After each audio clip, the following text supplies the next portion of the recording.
Hello विद्यार्थी, नमस्कार।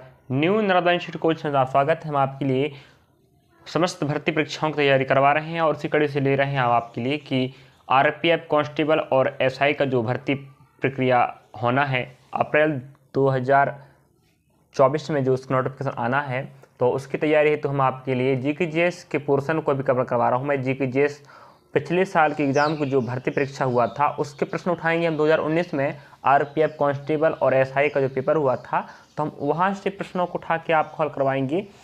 तो 2019 के जो पेपर है पिछले साल के, वहाँ के प्रश्न रहेंगे। मैथ्स अलग रहेगा, रीजनिंग अलग रहेगा, जीकेजीएस अलग रहेगा। तो आपको विदित होनी चाहिए। पूरा पेपर 120 नंबर का होना है, 50 का जीकेजीएस है और 35 का मैथ्स है और 35 का आपका रीजनिंग रहेगा। तो हम आपको पिछले साल के एग्जाम के प्रश्न उठा के हल करवा रहे हैं। तो उसी कड़ी को बढ़ाते हुए आपको पहला वीडियो ले रहा हूँ जीकेजीएस का। इसमें आपको 50 प्रश्न मिलने वाले हैं। तो आप देख सकते हैं कि 50 प्रश्न पिछले एग्जाम में किस प्रकार से पूछा था। हो सकता है आने वाला प्रश्न उसी से रिलेटिव प्रश्न पूछ ले। तो आप देख सकते हो RPF constable, RPSF sub inspector भर्ती परीक्षा सॉल्व पेपर 2019 वाला है और पेपर हुआ था 5 जनवरी 2019 को। ठीक है, वहाँ से हम प्रश्न उठा रहे हैं आपके लिए। तो हम आपके लिए प्रयास कर रहे हैं कि समस्त भर्ती परीक्षाओं की तैयारी करवा दे रहे हैं।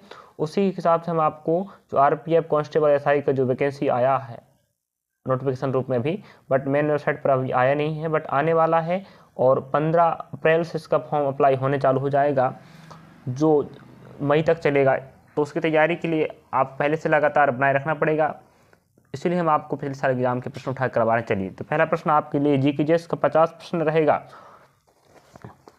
तो पहला प्रश्न आप देख सकते हो क्या लिखा है। पहले प्रश्न की बात करें अगर हम, तो उद्योग आधार मेमोरेंडम योजना का मुख्य उद्देश्य क्या था।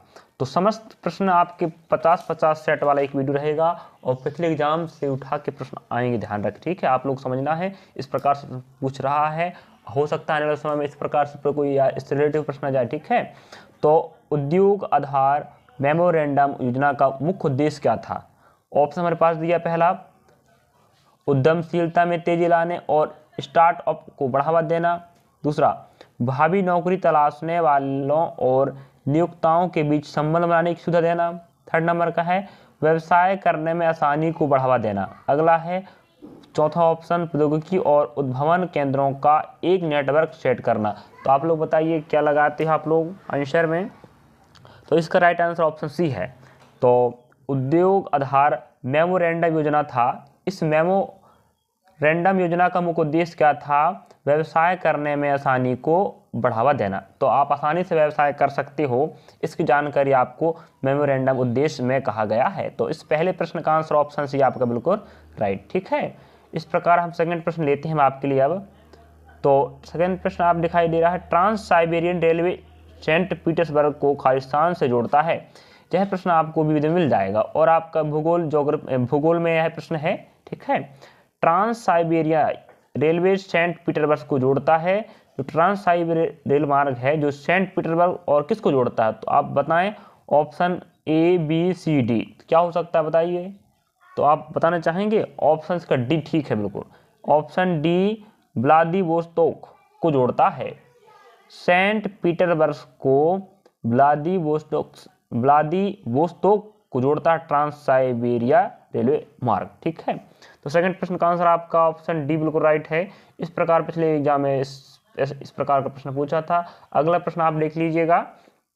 अगला प्रश्न आपके समक्ष है, थर्ड प्रश्न, महमूद बेगम किस क्षेत्रीय साम्राज्य के प्रसिद्ध सुल्तान थे।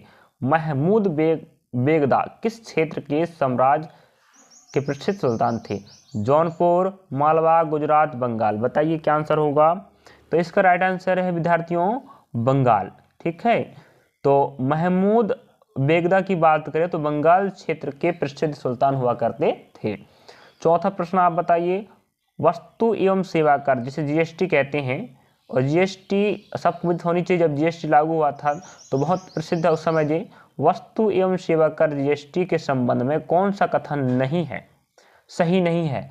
तो यहाँ समझेंगे, सही है अलग होता, सही नहीं है बात अलग है। तो हम ऑप्शन पढ़ लेते हैं। पहले ऑप्शन ए कहता है अंतर्राज्यीय और सेवाओं के लेन देन पर एकीकृत जीएसटी लगाया जाएगा।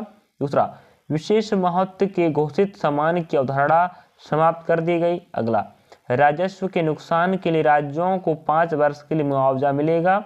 ऑप्शन डी कहता है जीएसटी वेट विधि द्वारा एकत्रित किया जाएगा। तो चौथा का ऑप्शन आप क्या कहना चाहेंगे बताइए, जीएसटी के संबंध में कौन सा सही नहीं है बोल रहा है। तो यहाँ कुछ ऑप्शन, 4 ऑप्शन में से 3 ऑप्शन सही है, बट एक ऑप्शन ऐसा जो सही नहीं है।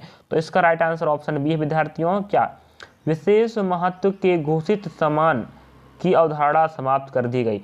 बाकी सब जीएसटी नियम से संबंधित हैं, ऑप्शन बी ऐसा नहीं है, इसलिए ऑप्शन बी आपका राइट आंसर है। तो 5वां प्रश्न का बताइए, यहाँ भूगोल, इतिहास, राजनीति, साइंस सभी प्रश्न शामिल रहेंगे 50 प्रश्नों, ठीक है। तो आप साइंस के प्रश्न आप देख सकते हो, 5 नंबर आपको दिखाई दे रहा है। 5वां नंबर का, गतिज श्यानता की इकाई क्या है। गतिज श्यानता इकाई क्या है, कैंडेला, पॉइज, वाट, पास्कल। बताइए 5वां का राइट आंसर क्या होगा। तो वाट शक्ति का होता है, पास्कल दाब का होता है, ठीक है, कैंडेला ज्योति तीव्रता का होता है। तो पॉइज आपका राइट आंसर होनी चाहिए। ऐसे अगर आप छांट भी पा रहे हो तो भी आंसर बता पाओगे, अगर आपको आदत नहीं है तो, ठीक है। तो इसे 5वें का राइट आंसर ऑप्शन बी बिल्कुल ठीक है। अगला प्रश्न, 6वां प्रश्न, निम्नलिखित महाद्वीपों में से कौन सा द डार्क महाद्वीप के नाम से जाना जाता है। इस वाले प्रश्न की जानकारी अगर पूछा जाए तो पहले भी अनेक एग्जाम पूछ चुका है। द डार्क महाद्वीप के नाम से बताइए, ऑस्ट्रेलिया, अफ्रीका, यूरोप, एशिया, कौन सा महाद्वीप। 6वें का आंसर बोले आप लोग, तो हम कहेंगे द डार्क महाद्वीप या काला महाद्वीप के नाम से हम जानते हैं अफ्रीका महाद्वीप को। और विश्व का सबसे बड़ा महाद्वीप एशिया है और सबसे छोटा कौन कहलाता है, ऑस्ट्रेलिया, ठीक है। तो डार्क महाद्वीप के नाम से मशहूर कौन है, अफ्रीका महाद्वीप, इन्हें याद रखेंगे 6वां का।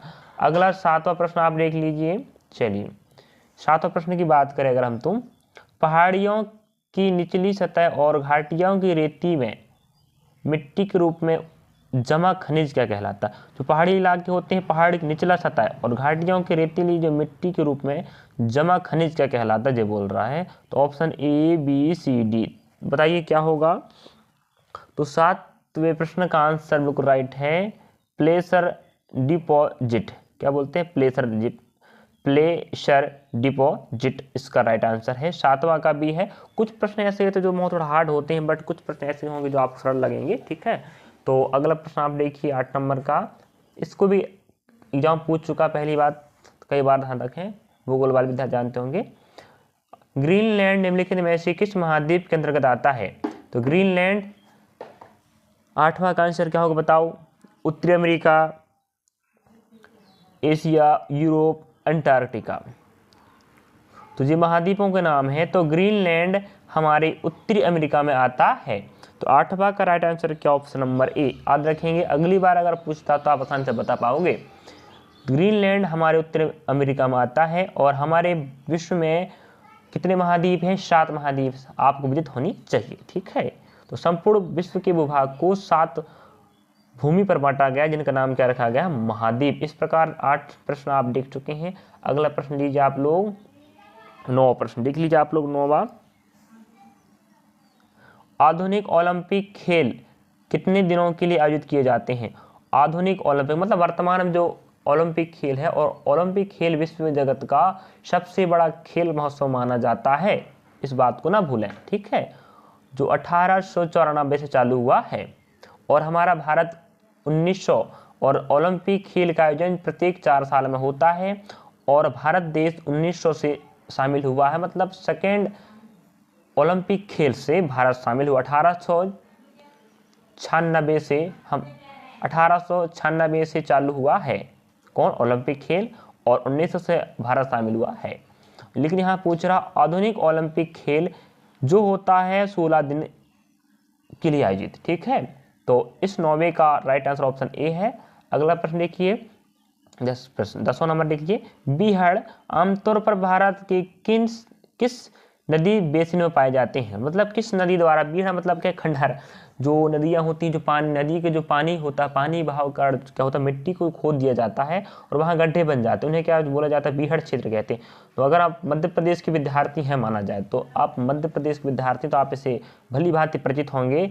पेरियार तो आप केरल में है, चंबल और कावेरी और वैगई नदी। तो यहाँ राइट आंसर है चंबल नदी। जो चंबल नदी है ना, यह भारत के मध्य प्रदेश के उत्तरी इलाके में बहती है चंबल नदी। और चंबल नदी का जो जल बहाव है इतना बहाव तेज रहता है कि अपने सामने आने वाली मिट्टी को बहा के लेके चलती है और कटाव या गड्ढे बना दे, जिसे हम बीहड़ कहा जाता है। तो भारत की किस नदी बेसिन में पाए जाते हैं बीहड़? तो कहेंगे आप चंबल। ठीक है, इस प्रकार 10वां का राइट आंसर क्या होगा? B number. अगला प्रश्न 11 नंबर, दुनिया में सबसे ज्यादा वर्षा स्थान निम्नलिखित में से कौन सा है? आपको विदित होनी चाहिए, दुनिया में सबसे ज्यादा वर्षा हमारे भारत देश यानी एशिया महाद्वीप में स्थित भारत देश में एक स्थान है मेघालय का, जिसका नाम क्या है? मौसिनराम। यहाँ पर अधिकतम वर्षा होती है। ठीक है, तो इस 11वें प्रश्न का राइट आंसर ऑप्शन डी है। दुनिया में सबसे ज्यादा वर्षा, याद रखेंगे, दुनिया में सबसे ज्यादा वर्षा किस देश से बोले तो भारत बोलेंगे, और राज्य की बात कर असम करें, और असम का स्थान क्या है? मौसिनराम। तो 11वां का ऑप्शन डी आपका राइट होगा। अगला प्रश्न देख लीजिए आप लोग, 12 प्रश्न क्या कहता है? 12 प्रश्न देखिए, केंद्र और राज्य के संबंधों के निर्धारण के लिए बनाए गए प्रथम 3 सदस्यीय आयोग की अध्यक्षता किसने की थी? अगर आपको विदित होगा तो केंद्र सरकार और राज्य सरकार के बीच जो संबंध होते हैं उनको स्थापित करने के लिए सरकार ने एक आयोग बनाया गया था, और उस आयोग में 3 सदस्य हुआ करते थे। यहाँ दिया भी रखा, प्रथम 3 सदस्य हुआ करते थे, उनमें एक प्रमुख व्यक्ति था। और आप विदित होनी चाहिए, जो भी प्रमुख व्यक्ति होता है जो अध्यक्षता करता है उसी के नाम पर आयोग बना दिया जाता है। तो यहाँ RS सरकारिया आयोग इसके नाम से मशहूर है। तो 12 का आंसर आपका ऑप्शन डी है। इसको कई बार पूछ चुका है। तो केंद्र और राज्य के संबंध निर्धारित करने के लिए 3 लोगों वाली एक समिति बनाई गई थी, जिनकी अध्यक्षता कौन कर रहे थे? RS सरकारिया। तो इसका नाम पड़ा गया सरकारिया आयोग।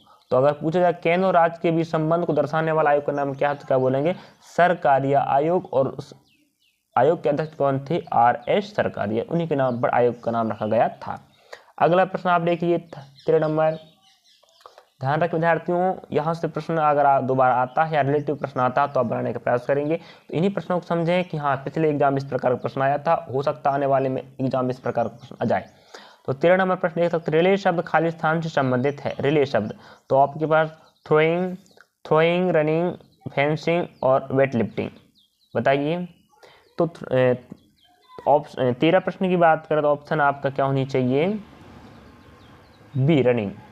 रिले होता है, रिले शब्द का संबंध रनिंग से संबंधित है, रनिंग में दौड़ से संबंधित। ठीक है, तो 13 प्रश्न का आंसर ऑप्शन बी है। तो हमें रिले शब्द, तो हमें खेल से संबंधित शब्द पढ़ना पड़ेगा। हमें 13 प्रश्न बता रहा है नहीं, अगर 2019 में रिले मतलब होता है रनिंग से संबंधित शब्द है, तो हमें इस प्रयास करना कि इससे संबंधित प्रश्नों को पढ़ें। हम आपको कवर करवाएंगे, ऐसी बात नहीं, हम कवर बहुत से टॉपिक जी की कवर करवा रहे हैं, खेल भी करवा रहा हूँ। ठीक है, तो अगला प्रश्न देखिए, वर्तमान में भारतीय संविधान में कितनी भाषाएं स्वीकृत हैं?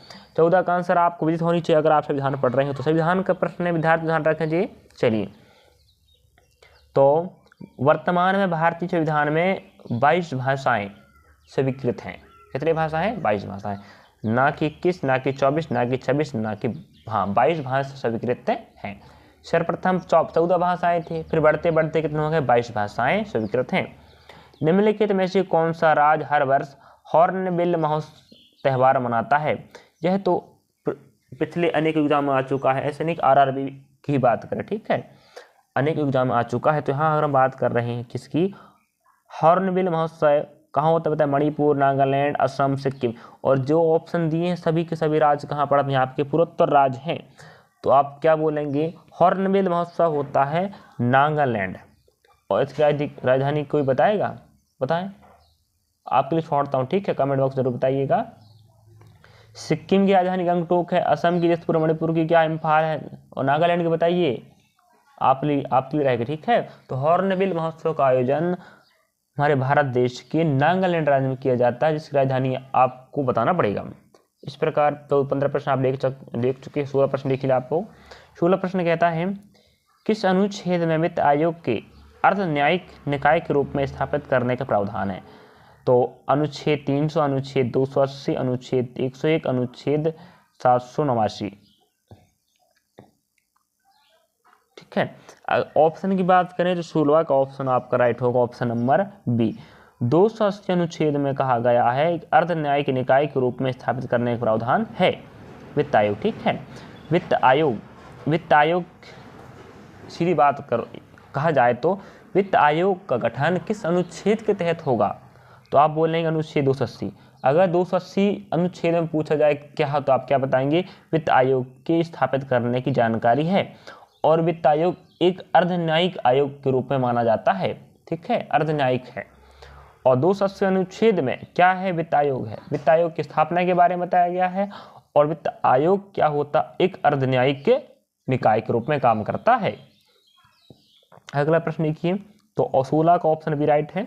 अगला, नीति आयोग, नीति NITI आयोग के अध्यक्ष कौन है, अध्यक्ष कौन है, प्रधानमंत्री, कैबिनेट सचिव, वित्त सचिव और वित्त मंत्री। तो यहाँ बात करें नीति आयोग, यह एक केंद्र सरकार का सबसे बड़ा आयोग या संस्था होता है। तो केंद्र के केंद्रीय मंत्रिमंडल के प्रधान मुखिया कौन होते हैं, प्रधानमंत्री। तो जो भी प्रधानमंत्री होगा वही नीति आयोग का क्या होगा, अध्यक्ष होगा। और नीति आयोग योजना आयोग के स्थान पर बना है। ठीक है, 2015 में। इस नीति आयोग का प्राचीन नाम हम कह सकते हैं योजना आयोग था। और योजना आयोग के स्थान पर ही क्या बनाया गया, नीति आयोग। और इसका प्रधान या अध्यक्ष कौन होता है, भारत देश का प्रधानमंत्री होगा। जो भी प्रधानमंत्री होगा वही आपका क्या होगा, इसका मुखिया या का कहलाएगा, अध्यक्ष कहलाएगा। अगला प्रश्न आपके समक्ष है, 18 नंबर देख लीजिए। प्रसिद्ध पुस्तक कामसूत्र किसने लिखी थी। हम पुस्तक भी कवर करवाएंगे, अगर इस बार पुस्तक पूछा हो सकता अगले बार पूछ ले, है कि नहीं। तो प्रसिद्ध पुस्तक कामसूत्र के लेखक कौन है, कालिदास, वसुमित्र, महाकश्यप और वात्स्यायन। तो इसका राइट आंसर है डी नंबर, वात्स्यायन।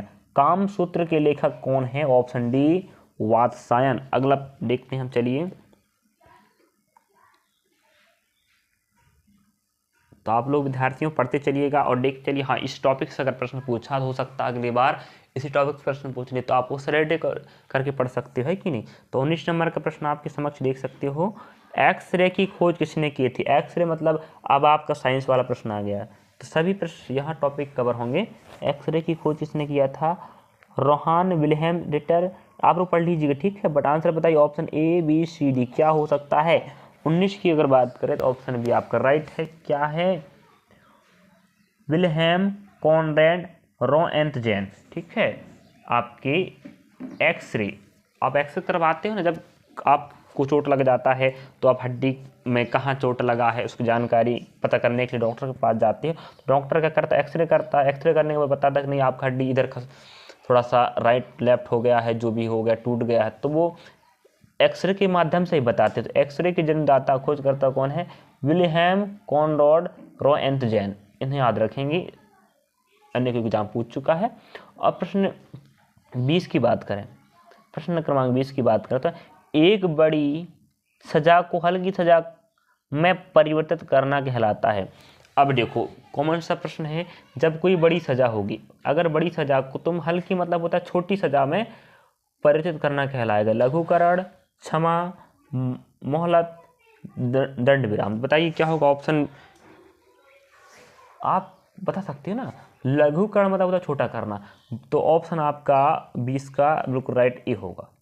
एक बड़ी सजा को अगर छोटी सजा में बदल रहा है, मतलब लघु मतलब बड़ी से छोटी कर रहा है, लघु मतलब होता है छोटी, तो लघुकरण करना।